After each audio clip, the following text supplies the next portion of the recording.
வீடா? நீ கவலை படாதீங்க. அண்ணன் காலை அப்படி தலையில வச்சு கட்டணுமா இல்ல நேர வச்சு கட்டணுமா? தலையில வச்சு கட்டாத பாவம். அவளை அடிச்சு விரட்டியே விடு. ரெண்டு சோரில பிடிச்சு அடிச்சு விரட்டி விட்டாங்க. ஜோதிடரை அடித்து விரட்டி விட்டு கோட்டை கட்டுவதற்கு ஏற்பாடுகள் செய்கின்றார். ஒப்பராதிகள் புதுப்படைகள் அத்தனையும் உதவியோடு கோட்டை கட்டுவதற்கு ஏற்பாடு செய்கின்றார். எப்படி இங்கே பூதங்கள்லாம் வேலை செய்கிறது என்று சொன்னார். எப்படி அம்மா கோட்டை பூதங்கள் கட்டை தோட்டவே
மொட்டை பூதைகள் கட்டை தோண்டுகின்றன. அதுக்கு தலை மொட்டை.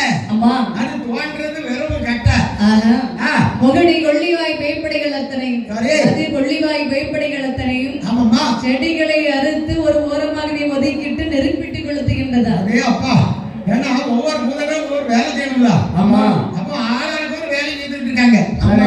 அப்ப கட்டை தோன்றான் செடியை ஒதுக்கிட்டே போட்டு கொளுத்துறான்.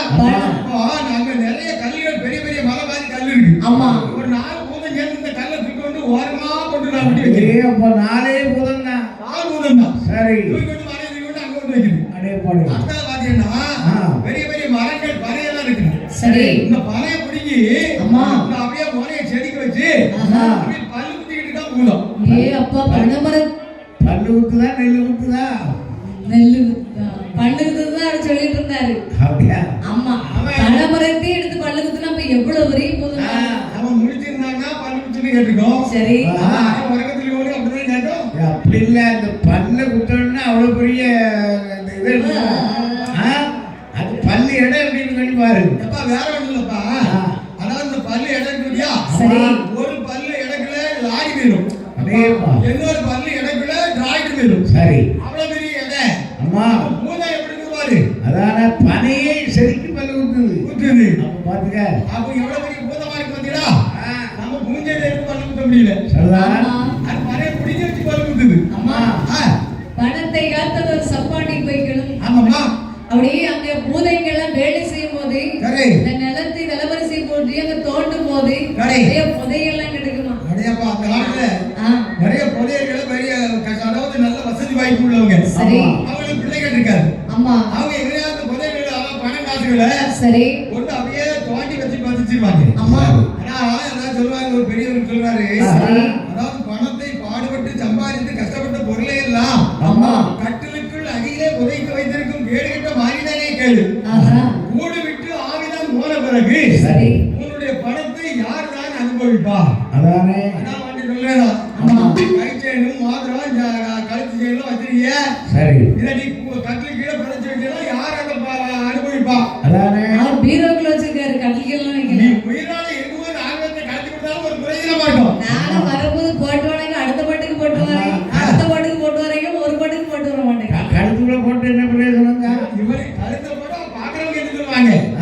மொத்த பாட்டாளியா இருந்தாலும் நல்லா அமுதமா நகை நட்டு போட்டுக்காங்க. சரி பரவாயில்ல இப்படி ஒரு பாட்டுக்காரங்க நம்ம பாக்குறவங்க போயிட்டு பேசுவாங்க இல்லையா? சரி அதுதான் அவங்க போட்டுவாங்க. போட்டு வைக்கணும் 4 ரவுடி போய் வச்சா புடி முடிஞ்சிருச்சு. ரெண்டாவது பாவி எச்சிகை கொண்டு காக்க வரட்டமாடா.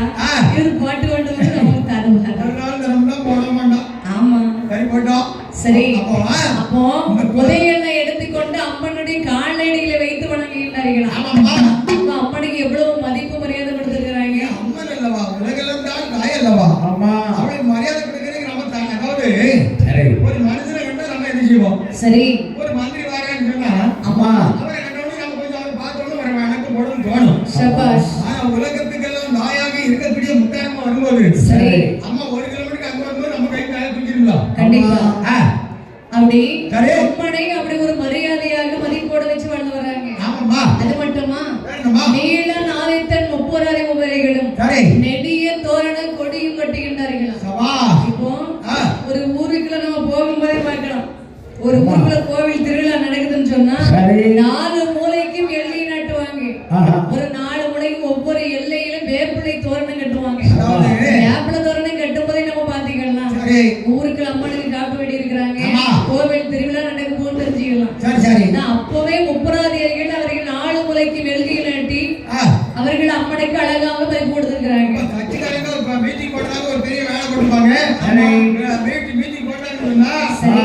எல்லா பக்கத்தையும் கொடிகள் தோரணமா கட்டி போட்டுருப்பாங்க இல்லையா? ஆமா. தாயாருக்கு திருவிழா நடக்குதுன்னா அம்மன் கூட நடக்குதுன்னு வச்சுக்க. சரி. வேப்பலையில் தோரணங்கள் கட்டுவார்கள். ஓ, வேப்பலை தோரணம். அவங்க கட்சிக்காரங்க கொடி கட்டினோம்னா ஆ. அங்க பக்கத்து ஊருக்காரங்க வருவாங்க, அடுத்த ஊருக்காரங்க வருவாங்க, எதிர்த்த ஊருக்காரங்க வருவாங்க. சரி.